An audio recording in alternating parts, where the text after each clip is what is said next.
அனைவருக்கும் வணக்கம். இந்த வகுப்பறையில ஒரு கனசதுரத்தினுடைய பரப்பு 384 சதுர சென்டிமீட்டர் எனில் அதனுடைய கன அளவு என்ன அப்படிங்கிறத நம்ம இந்த வகுப்பறையில பார்க்க போறோம்.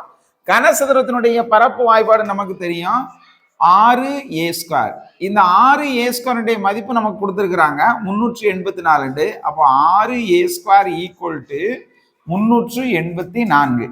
இந்த 6க்கும் a²க்கும் இடையில நமக்கு பெருக்கல் அடையாளம் இருக்கு. அதனால இந்த 6 அந்த பக்கம் போகும்போது நமக்கு வகுத்தலாக மாறும். அப்போ 384 கீழ் 6a². இதுக்கும் கட் பண்ணலாம். 1 6 6 6 6 36. மீதி இதுல 2 இருக்கு 24. 4 6 24. அப்போ a² மதிப்பு நமக்கு 64 கிடைக்கி. இந்த 64 நம்ம 8 × 8 அப்படின்னு எழுதலாம்.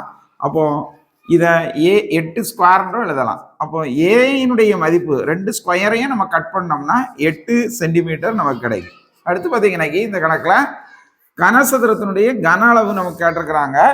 அப்போ கன அளவு வாய்ப்பாடு நமக்கு தெரியும் a³. அப்போ a³ இந்த a 8 × 8 × 8 8 8 பெருக்குனீங்கன்னா 64. மறுபடியும் 8 கொண்டு பெருக்குனீங்கன்னாக்கி 8 4 32 மீதி 3 8 4 6 8 48 ஒரு 3 51 கன சென்டிமீட்டர். நமக்கு ஆப்ஷன்ல ஏ ஆப்ஷன் சரியான விடை. நன்றி, வணக்கம்.